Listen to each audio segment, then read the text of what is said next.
Bonjour mes chers compatriotes. Bonjour, bonsoir. Ça dépend à l'endroit où vous vous trouvez quand vous me suivrez. Je reviens vers vous pour évoquer un certain cas qui se passe au sein de notre diaspora. D'entrée, je tiens à dire à tous ceux qui m'écrivent et certains qui prennent leur téléphone pour m'appeler, me dire que je n'ai pas été poli dans une de mes vidéos où je suis venu répondre à ces gens de la diaspora dont je traite, qui souffrent d'une pathologie que je dénomme, que j'appelle la sécheresse crânienne. J'aimerais vous dire, chers compatriotes, quand je suis traité d'infiltré, je ne vous vois pas. Quand je suis traité d'un agent du général Benoît Mundele Ngolo, tout le monde en parle, personne ne le dément. Quand je suis traité de l'homme le plus sale de la diaspora, personne ne parle. Vous m'excuserez, je continuerai à injurier. Et c'est là tant que je pourrai, je le pourrai. Parce que tout ce qui se dit derrière moi, tout ce qui se dit en catimini doit être démontré. Et ça, je mets quiconque au défi. Vous avez des médias, vous m'invitez, on étale tout.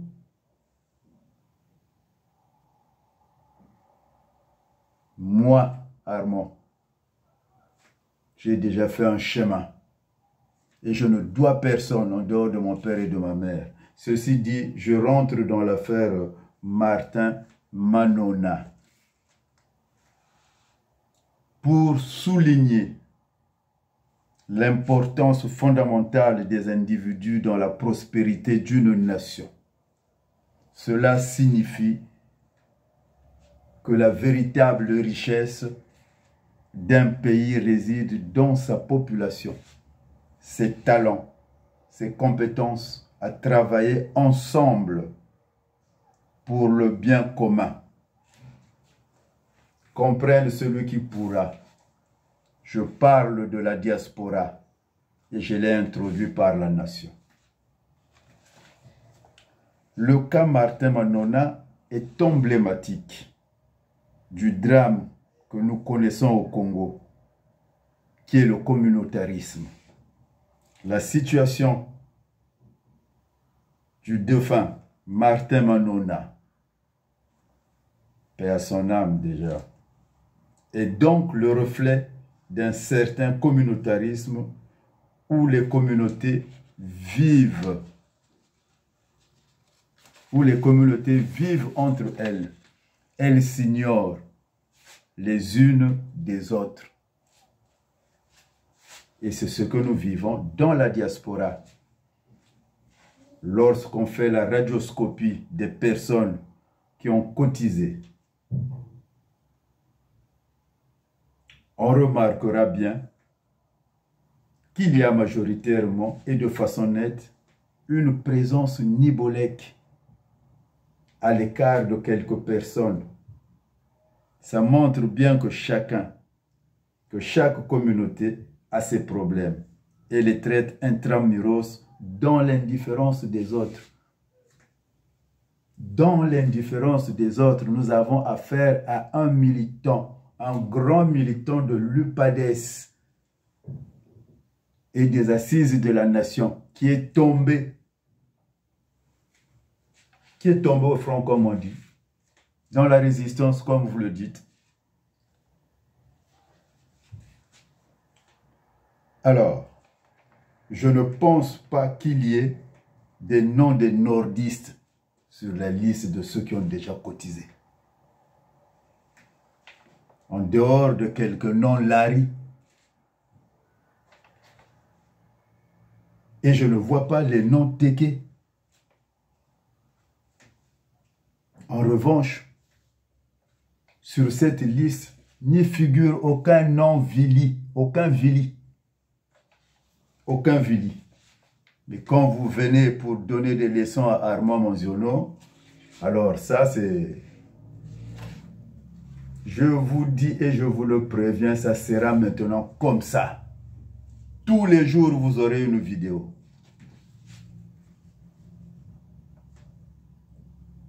C'est une affaire du Nibolande. Il y a donc un repli sur soi. Vous les évoluez. Je vous démontre le repli sur soi dont vous faites état, même dans la diaspora. Et c'est donc la diaspora qui est à l'image du pays, qui est à l'image de celui que vous traitez primitif. Sasungeso, primitif, vous-même primitif. Voilà là où nous en sommes. Match nul. Match nul.